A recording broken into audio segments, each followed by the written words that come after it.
Hello everyone, welcome back to our channel the online coaching. मैं हूं स्नेहा सिंह। आज की इस वीडियो में हम लोग डाइवर्सिटी इन लिविंग ऑर्गेनिज्म वाले चैप्टर को कंटिन्यू करेंगे। पिछले वीडियो में मैंने आपको प्रोटिस्टा, किंगडम प्रोटिस्टा के बारे में बताया था। उसके बारे में हम लोगों ने हर चीज़ समझी थी और देखी थी कि जो किंगडम प्रोटिस्टा है उसमें कैसे ऑर्गेनिज्म होते हैं, जिसमें हम लोगों ने पैरामीशियम की स्ट्रक्चर बना करके देखी थी कि उसकी संरचना कैसी होती है। इसके अलावा हमने बोला था कि इसमें जो जनरली जो प्रोटोजोआ होते हैं, जो प्रोटोजोन्स होते हैं, उन्हें इंक्लूड किया जाता है। तो जो प्रोटोजोआ होते हैं वो भी अलग अलग तरीके के होते हैं, जैसे सिलेटेड, ठीक है ना, जिनमें सीलिया प्रेजेंट होते हैं, ठीक है। और हमने जिसमें हमने पैरामीशियम के बारे में पढ़ा था, तो उसमें मैंने बताया था कि जो पैरामीशियम होता है इसकी पूरी बॉडी पर सीलिया पाए जाते हैं और साथ ही साथ इसमें क्या प्रेजेंट होता है, गल्ट, यानी कि गला भी उपस्थित होता है भोजन के हर कण को निगलने के लिए, ठीक है ना। तो आज की इस वीडियो में हम लोग पढ़ते हैं किंगडम फंजाई के बारे में, और आज की इस वीडियो में हम लोग इसको कंटिन्यू रखेंगे क्योंकि किसी कारणवश जो कल की वीडियो है वो बीच ही में रुक गई थी, ठीक है। तो अब हम लोग आज के इस वीडियो में किंगडम फंजाई भी पढ़ेंगे, किंगडम प्लांटी और किंगडम एनिमिलिया, तीनों को समझ लेंगे, ठीक है ना। तो चलिए शुरू करते हैं। आज हम लोग को पढ़ना है, सबसे पहले हम पढ़ते हैं हमारा तीसरा किंगडम, ठीक है। पहला हम लोगों ने मोनेरा के बारे में पढ़ा था, दूसरा प्रोटिस्टा पढ़ लिया। अब तीसरी बारी है किंगडम किसकी, फंजाई की, यानी कि कवक, किंगडम जगत कवक के बारे में, ठीक है। Kingdom fungi,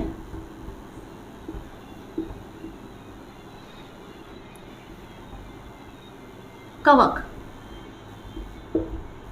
okay. तो कवक या फिर जो फंजाई वो क्या होती है। अच्छा, आप लोगों ने इस चीज़ पे गौर किया है, अचार में जब अचार सड़ जाता है तो उसमें क्या होते हैं, वाइट वाइट कलर का जो रुई जैसी स्ट्रक्चर बन जाती है ना, कॉटन जैसी स्ट्रक्चर बन जाती है, जिसको हम लोग क्या बोलते हैं, फफूंद बोलते हैं, या फिर हम ये बोलते हैं कि जो अचार है हमारा वो सड़ गया है। इसके अलावा सेम चीज़ हम रोटियों में भी देखते हैं कि रोटियों में भी वो काली काली सी ऐसी फफूंद जैसी संरचना बन जाती है ना। तो वो सब क्या होते हैं, वो सफ़ेद अचार में सफ़ेद फफूंद का लगना, वो हमारा कवक यानी फंजाई है। रोटियों में सफ़ेद सफ़ेद या काला काला धब्बे जैसे हो जाते हैं तो वो भी हमारा क्या है, वो भी हमारी फफूंद यानी कि क्या है, फंजाई है, ठीक है। तो ये एग्जाम्पल है। तो जो हमारी फंजाई होती है वो क्या है, सड़े गले स्थानों पर होती है। अलग अलग प्रकार के हो सकते हैं, ये पैरासाइटिक भी होते हैं, ये सिम्बायोटिक रिलेशन भी ये शो करते हैं, यानी कि ये सहजीविता का सबसे अच्छा उदाहरण होता है। क्योंकि हम लोग अभी पढ़ेंगे कवक और जो हमारे नीलहरित शैवाल होते हैं, इन दोनों का सिम्बायोटिक रिलेशन के बारे में, यानी सहजीवन के बारे में, जिसको हम लोग लाइकेन बोलते हैं, और लाइकेन के बारे में आज की इस वीडियो में हम लोग पढ़ेंगे, ठीक है। तो अभी हम बात करते हैं किंगडम फंजाई के बारे में। तो क्या क्या इसके जो गुण हैं उनके बारे में समझते हैं, ठीक है। इसके अलावा आप लोगों ने मशरूम भी देखा होगा, जिसको हम लोग कुकुरमुत्ता बोलते हैं, है ना। तो मशरूम भी एक एग्जाम्पल है इसका, फंजाई का, ठीक है। देखो, फंजाई यानी कवक का जो सबसे पहला लक्षण होता है, सबसे पहला जो इसका कैरेक्टर होता है वो ये होता है कि इसमें क्या नहीं पाया जाता है, इसमें नहीं पाया जाता है क्या, क्लोरोफिल या फिर हरित लवक जो होते हैं वो नहीं पाए जाते। तो सबसे पहला जो लक्षण होता है, सबसे पहला जो कैरेक्टर होता है फंजाई यानी कवक का, वो ये होता है कि इसमें क्या नहीं होता, इसमें क्लोरोफिल नहीं होता, यानी कि पर्णहरित नहीं होता है, ठीक है। तो जो इसमें जो पर्णहरित है, पर्णहरित यानी कि क्लोरोफिल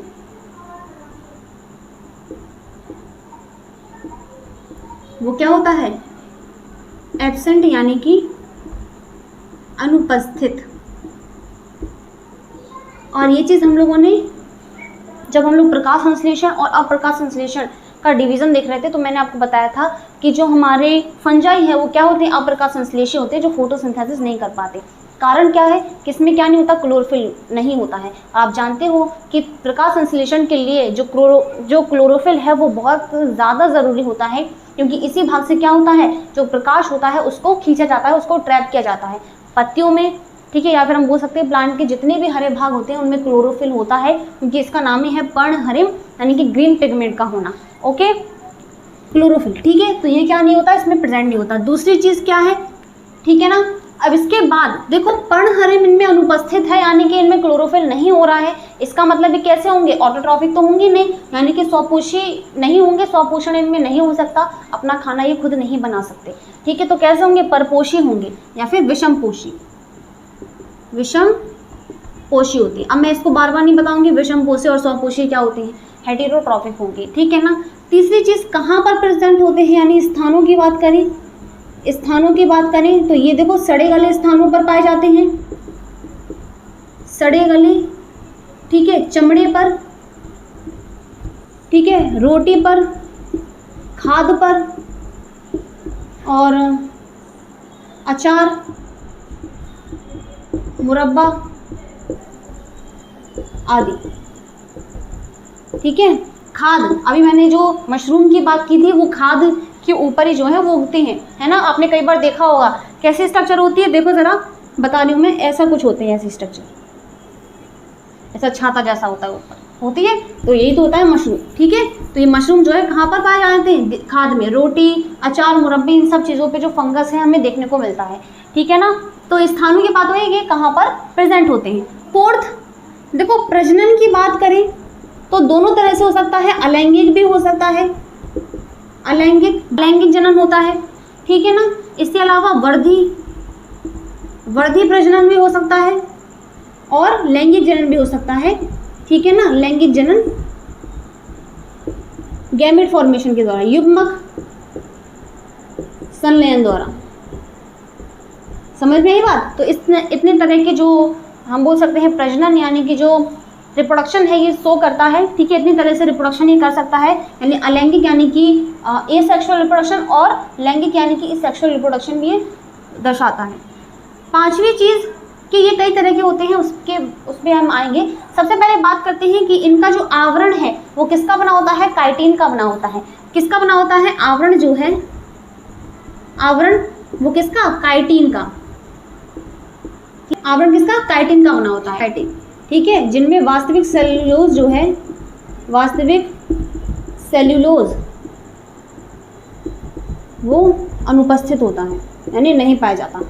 और मैंने आपको बताया था सेल वाले चैप्टर में कि जो सेल वॉल होती है, जो कोशिका भित्ति होती है, वो जनरली सेल्यूलोज की बनी होती है। बताया था मैंने, सेल्यूलोज की या ग्लूकोज की बनी होती है, ग्लाइकोप्रोटीन की बनी होती है ना। तो इन सब चीज़ों के बारे में, लेकिन इसमें क्या है, जो सेल्यूलोज है वो वास्तविक सेल्यूलोज जो है, जो रियल जो सेल्यूलोज होता है वो इनमें एब्सेंट होता है, नहीं पाया जाता। ठीक है ना। इसके बाद अगर हम बात करें कि इनका जो यूज़ है, अपमार्जक मीन्स होता है डिटर्जेंट। तो डिटर्जेंट के रूप में, अपमार्जक के रूप में इनका यूज़ किया जाता है, यानी उपयोग किया जाता है। वृद्धि ये कहाँ पर करते हैं, देखो जो जितने भी मैं जो पॉइंट्स आपको बता रही हूँ इन सबको आपको नोट करना है। ठीक है ना। इसके बाद अगर हम बात करें कि ग्रोथ कहाँ करते हैं, ग्रोथ की बात करें, ग्रोथ यानी वृद्धि की बात करें तो ये मंद प्रकाश अथवा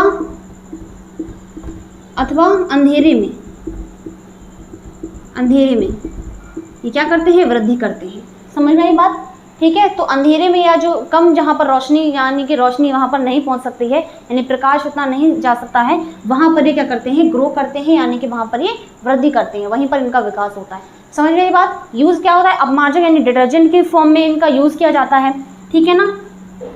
इसके बाद ये हर जगह पाए जाते हैं, यानी कि वाटर में भी, हिंदी में लिख दें, ये जल में भी पाए जाते हैं, सॉइल यानी ये मिट्टी में भी पाए जाते हैं, और वायु में भी क्या होते हैं, पाए जाते हैं। ठीक है, उपस्थित। ठीक है। अब देखो मैंने जैसे अभी बताया कि ये जो है ना कहाँ पर, अब जैसे अचार की बात कर लें, अगर हम अचार की बात करें या फिर रोटियों की बात करें, तो अगर टेम्परेचर अगर बहुत ज़्यादा हाई है, अगर ज़्यादा टेम्परेचर है तो ये गर्म जगह पर बहुत जल्दी ग्रो करते हैं। यानी कि अगर अचार की बात करें तो हम डिब्बे में बंद करके उसको रखते हैं अचार को, तो क्या होती है, वहाँ पर अंदर गर्मी बनती है ना। तो गर्म जगह पर ये जो फंगस है वो उत्पन्न होता है ना, कवक उत्पन्न होते हैं। और इसके अलावा बात करें तो चिपचिपी जगह पर भी, ठीक है, तो चिपचिपी जगह पर भी क्या होते हैं, बहुत जल्दी ग्रो करते हैं। समझ में आई बात। अब इसके बाद 9th वाला जो पॉइंट है वो ये है कि कई तरह की बीमारियां भी कॉज करती हैं, लेकिन उससे पहले इसको मुझे रफ करना पड़ेगा, तब मैं नेक्स्ट पॉइंट जो है लिख पाऊंगी। एक पॉइंट यहाँ पर लिख देते हैं कि जो हमारा कवक है, ठीक है, तो एक चीज़ और आप लिख सकते हो कि ये गर्म और चिपचिपे स्थानों पर पाए जाते हैं। ठीक है, चिपचिपे और गर्म स्थानों पर ये पाए जाते हैं, जहाँ पर ज़्यादा गर्मी होगी, और तो ऐसे स्थानों पर ये पाए जाते हैं। ठीक है, नोट करो इसे, रफ करके हम लोग अगला पॉइंट लिखेंगे।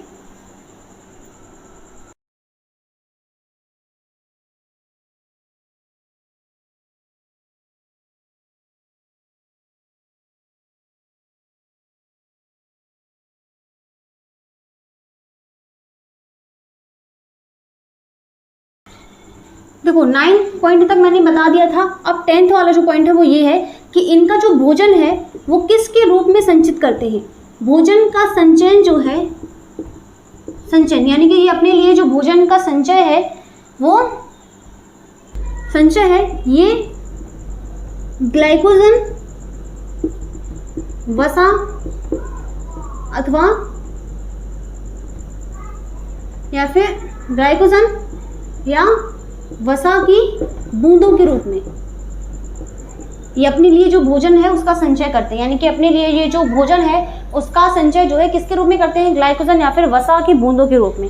ठीक है, देखो अब संरचना की बात कर रहे हैं। संरचना, तो देखो इनकी जो संरचना है वो धागे नुमा होती है। कैसी? धागे नुमा, इस तरह से धागे नुमा संरचना होती है, जिसको हम लोग क्या बोलते हैं, जिसको हम बोलते हैं हाइफा। ठीक है, या फिर इसे हम बोलते हैं कवक सूत्र। और कई सारे कवक सूत्र मिलकर ये क्या बना लेते हैं, कवक जाल बना लेते हैं। तो धागे नुमा जो संरचना होती है उसको हाइफा बोलते हैं। और इसी धागे नुमा संरचना से जब ये कवक जाल बना लेता है कई सारे मिलकर के, वही जो रुई जैसी संरचना में देखने को मिलती है ना, उसी को हम बोलते हैं माइसीलियम। माइसीलियम,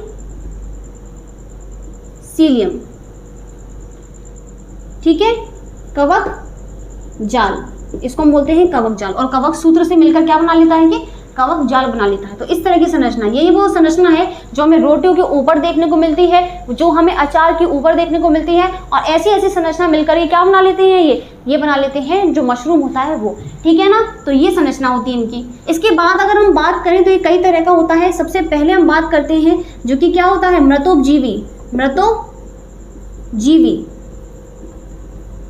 ठीक है, यानी कि सेप्रोफाइटिक, यानी कि सेप्रोफाइट, सेप्रोफाइट। ठीक है, मृतोपजीवी यानी सेप्रोफाइट, जो कि सड़े गले जगह पर रहते हैं। कहाँ पर? सड़े गले जगह पर रहते हैं। तो वो हमारे मृतोपजीवी यानी कवक का ही प्रकार है मृतोपजीवी। ठीक है, जो कि सड़े गले जगह पर रहते हैं। सड़े गले जगह पर रहते हैं, जैसे कि हम रस्ट की बात करें। ठीक है, रस्ट यानी कि जो फंगस मस्टर्ड यानी कि सरसों के पेड़ पर लग जाते हैं, सरसों के पौधे पर लग जाता है, उसको रस्ट बोलते हैं, है ना। इसके अलावा हम बात करते हैं मोल्ड की। मोल्ड, ठीक है ना, तो मोल्ड किसमें होता है, जो ब्रेड में लग जाता है। तो रस्ट जो है वो मस्टर्ड की बात मैं कर रही हूँ, यहाँ पर लिख देते हैं। ठीक है, मस्टर्ड में, मस्टर्ड यानी कि सरसों में, ठीक है, रस्ट का लग जाना। और इसके अलावा जो अभी मैंने बताया कौन सा था, मोल्ड, मोल्ड, ठीक है, किसमें, ब्रेड में, यानी कि रोटी में, रोटी में, इस तरह से। तो ये सड़े गले जगह पर रहते हैं। ठीक है, ये पहला टाइप हो गया। दूसरा टाइप होता है परजीवी। और परजीवी के रूप में ये मनुष्य को और जंतुओं को बहुत नुकसान पहुंचाते हैं, जिसको हम लोग परजीवी को क्या बोलते हैं, पैरासाइटिक। पैरासाइटिक की टाइप की निमोनिया जो होती हैं वो जो कवक द्वारा किए जाते हैं। ठीक है, इसके अलावा सबसे अच्छा एग्जाम्पल है रिंग वॉर्म का। रिंग वॉर्म यानी कि दाद, जो कवक द्वारा होती है। ठीक है, दाद, रिंग वॉर्म, है ना, रिंग वॉर्म, जो कि दाद जो है वो परजीवी द्वारा, जो कवक होता है उसके द्वारा होती है, फंगस की वजह से, है ना। फंगल इन्फेक्शन है, क्या है ये, फंगल इन्फेक्शन है, इन्फेक्शन। ठीक है, जिसकी वजह से होती है, फंजाई की ही कारण होती है। अब तीसरा जो टाइप है वो इसका सिम्बायोटिक रिलेशन, सिम्बायोटिक। और सिम्बायोटिक का मतलब क्या है, यानी कि ये सहजीविता का जो गुण है वो दर्शाते हैं, सहजीविता।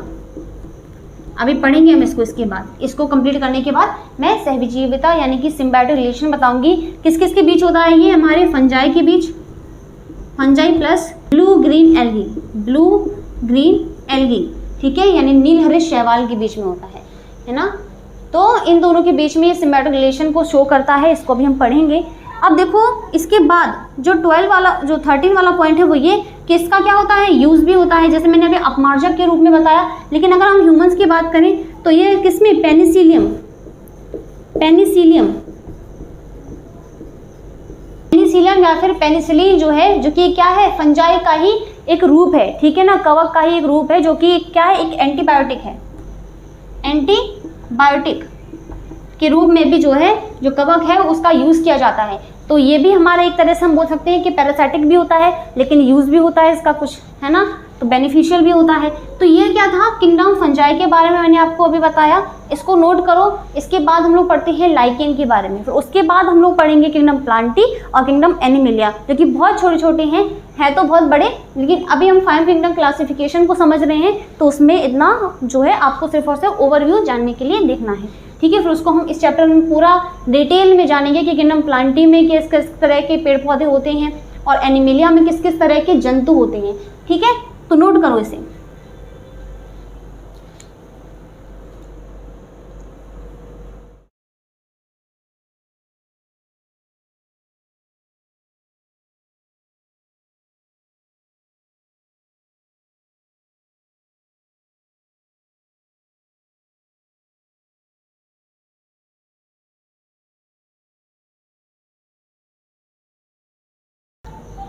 तो अब हम लोग पढ़ने वाले हैं सिम्बायोटिक रिलेशन।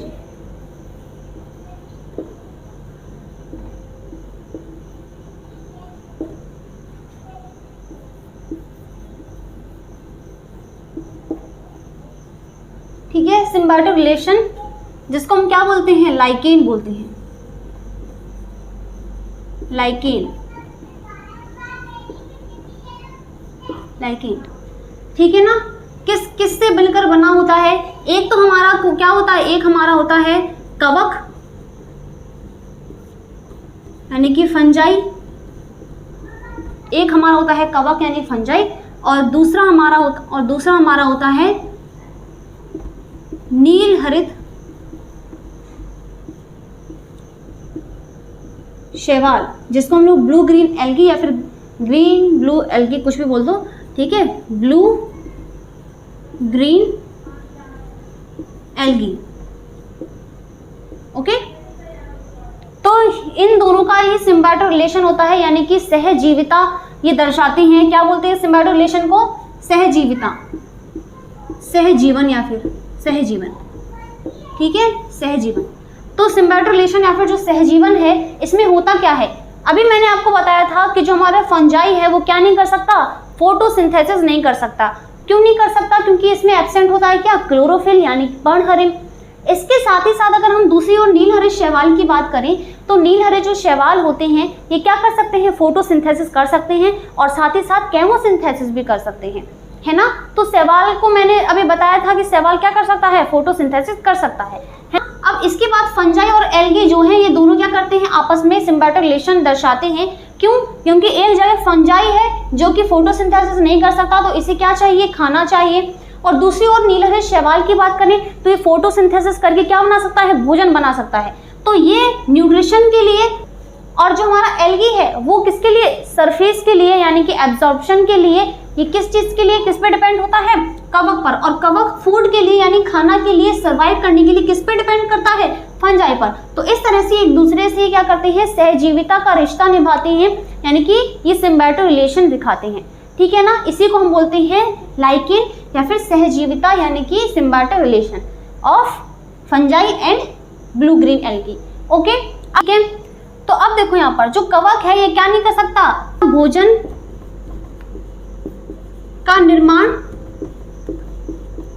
नहीं कर सकता, नहीं कर सकता, ठीक है ना, नहीं कर सकता। क्यों नहीं कर सकता, क्योंकि इसमें क्या नहीं होता, इसमें क्लोरोफिल अनुपस्थित होता है, ओके। इसमें क्या नहीं होता, इसमें क्या, क्लोरोफिल अनुपस्थित होता है।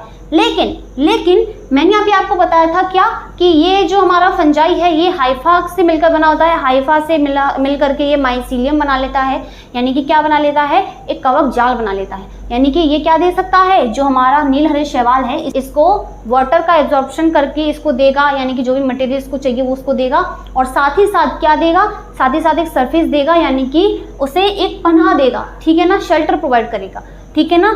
तो जो कवक है, कवक जाल बना सकता है, यानी कि शेल्टर प्रोवाइड करता है, शेल्टर प्रोवाइड करता है, यानी कि उसे, यानी कि जो हमारा एल्गी है उसको जगह दे सकता है ग्रो करने के लिए, ठीक है ना। तो ये चीज होती है कवक के बारे में। अब एल्गी के बारे में क्या है, एल्गी जो है ये भोजन बना सकती है, भोजन बना सकती है एल्गी।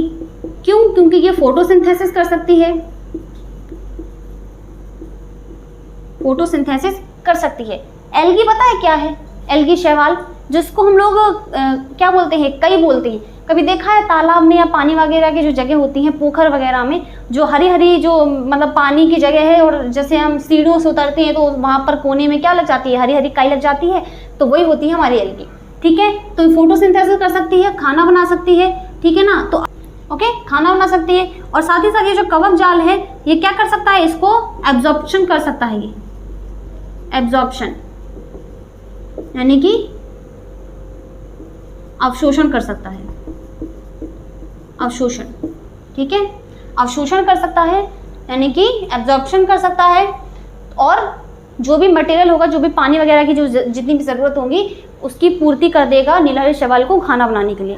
तो खाना बनाकर ये इसको दे देती है। ठीक है, और ये इसको रहने के लिए जगह दे रहा है, साथ ही साथ एब्जॉर्प्शन करके इसको जो वाटर वगैरह है वो सब इसको प्रोवाइड करा रहा है। तो ये होता है सिम्बायोटिक रिलेशन। ठीक है ना। अब यहाँ पर एक चीज़ समझो कि ये जो हमारा सिम्बायोटिक रिलेशन है, ये ऐसा नहीं है कि आप अपने घर में जो हमारा लाइकेन है उसको उत्पन्न कर सकते हो, यानी कि अपने घर में जो आपका बाग बगीचा है वहाँ पर आप इसको लगा सकते हो।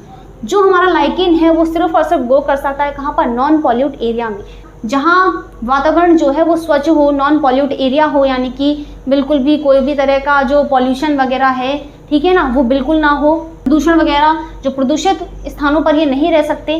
ठीक है ना, तो ये ग्रो करते हैं कहाँ पर, नॉन पॉल्यूट एरिया में ग्रो कर सकते हैं ये। ठीक है, तो वहीं पर ये पाए जाएंगे। ओके, जैसे आपने देखा होगा जो एल्गी या लाइकेन है, जैसे आप बोल सकते हैं कि तालाब वगैरह के स्थानों पर ये देखने को मिलते हैं। इसके अलावा जो बड़ी बड़ी जो लाइकेन्स होती हैं वह कहाँ पर आपको जंगल वगैरह में ही देखने को मिलेगी। ठीक है ना, तो ऐसी जगह पर ये पाई जाती है, ना कि आपके घर बाग बगीचे में। ठीक है, तो ये क्या था, ये हम लोगों ने पढ़ा किसके बारे में, लाइकेन के बारे में। ऑलमोस्ट किंगडम नंबर 3 हम लोगों ने कंप्लीट कर दिया है, जो कि हमारा क्या था, कवक यानी कि फंजाई था। नोट करो इसको जल्दी से, हम लोग बाकी की जो किंगडम है उसको फिनिश करेंगे इसके बाद।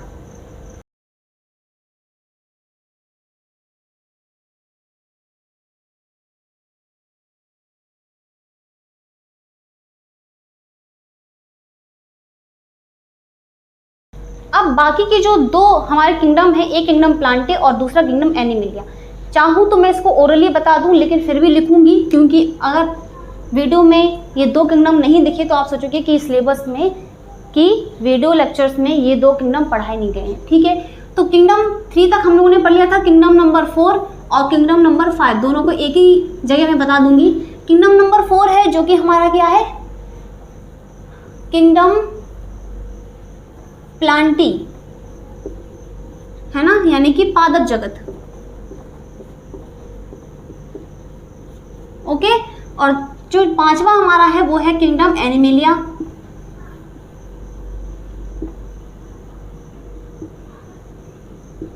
जिसमें हमको डाल दिया गया है। ठीक है ना, हम भी जितने भी मनुष्य, जंतु, जानवर वगैरह हैं, इन सबको किंगडम एनिमेलिया में ही डाल दिया। ठीक है, तो ये कौन सा हमारा है, जंतु जगत, जंतु जगत। ठीक है, किंगडम प्लांटी में जिसमें हम लोग प्लांट्स यानी कि पादपों की सभी जातियों का अध्ययन करते हैं, जातियों का अध्ययन करेंगे।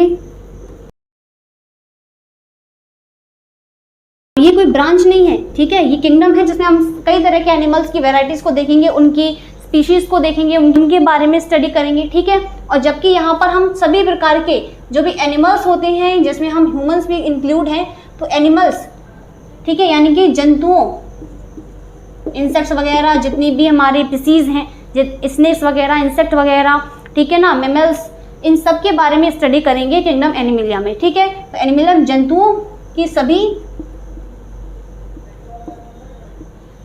जातियों का अध्ययन करेंगे, अध्ययन करेंगे।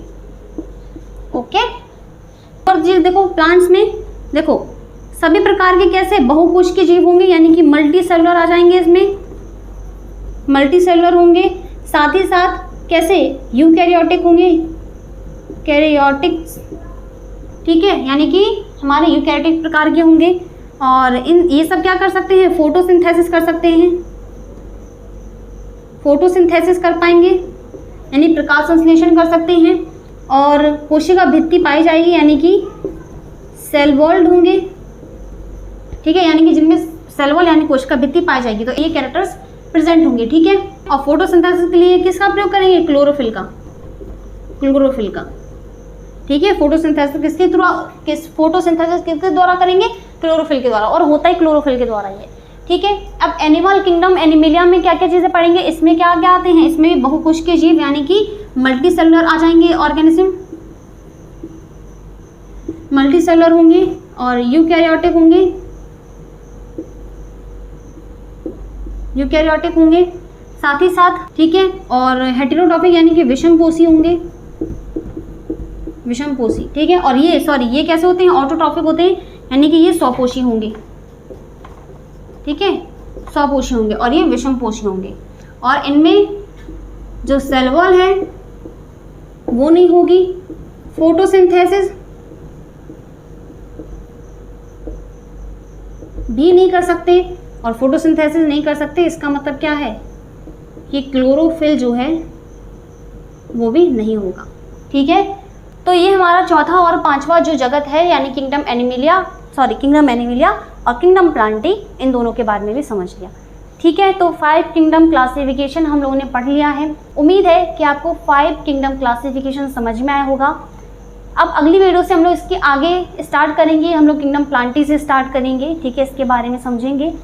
तो चलते हैं, मिलते हैं अगली वीडियो में अगले नए टॉपिक के साथ। तब तक के लिए bye bye, take care and thank you so much.